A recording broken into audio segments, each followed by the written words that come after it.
thank you so much, sir, for joining us. It's good talking to you again. Always a pleasure, Cam.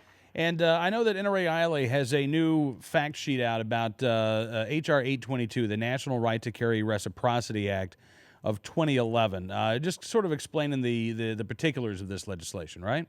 Yeah, we've put out an article in last week's weekly Grassroots Alert on Friday. It's available on our website. All right. Now, you know, we've noted on the program, it's kind of interesting that groups like Mayors Against Illegal Guns have decided to go after legal concealed carry. But in fact, they have a Brady campaign has spoken out against this. Let's talk about some of the, I don't want to say the criticisms, but I guess some of what the critics are saying about the bill.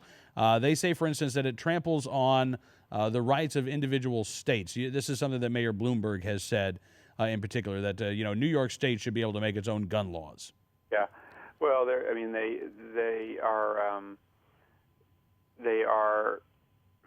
are focused. They are the answer to your puzzle there of Mayors Against Illegal Guns opposing legal guns is that they want all guns to be illegal. So it's not really a conflict for them. As to the states' rights issue, it's just fascinating that these organizations that have supported federal bans for so long, federal bans on different types of guns, federal bans on all kinds of legal conduct involving guns, federal bans on or federal restrictions on gun sales, and so on, all of a sudden are now born-again fans of states' rights, right out of the anti-civil rights movement of the 1960s.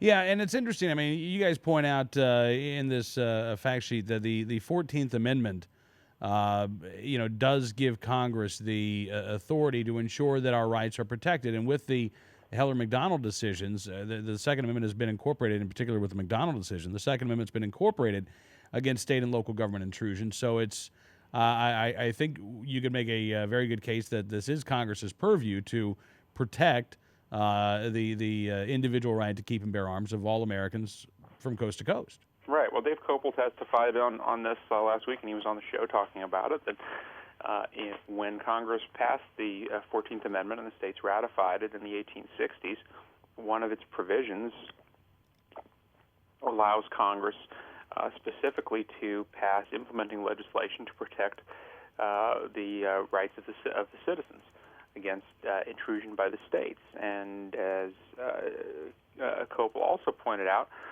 there are several other bases for constitutional authority, again, all of which have been used to protect civil rights in the past, such as the Interstate Commerce Clause to remove state burdens on interstate travel.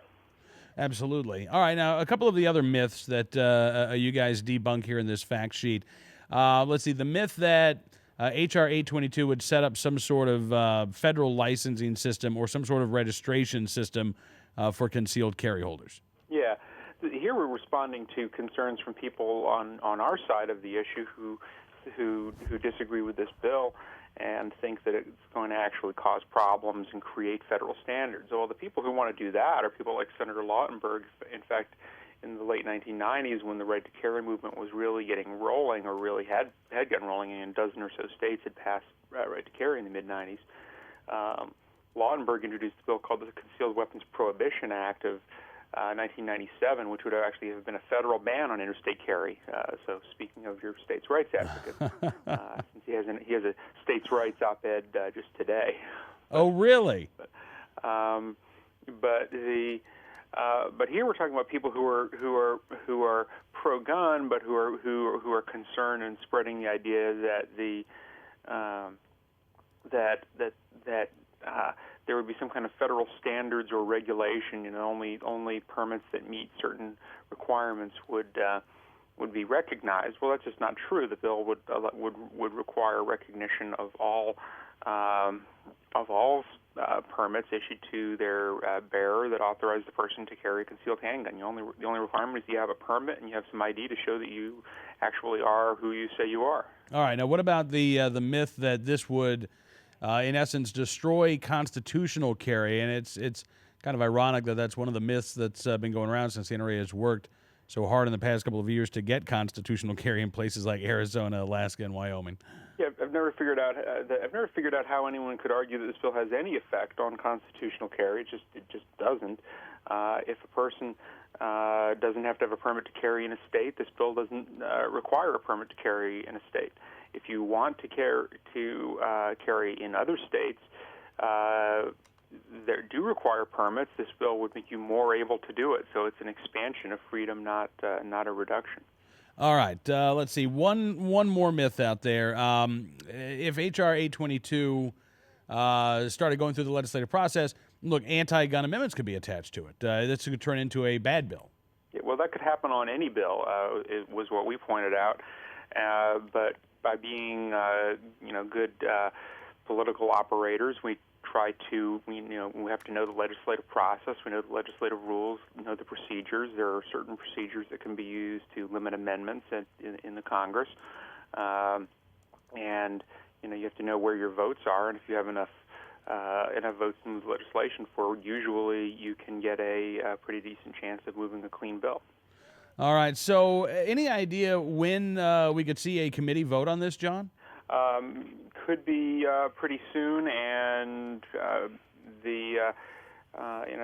schedules are never hard and fast in the Congress, but we are hoping to get to see something happen in the Congress before the end of the year.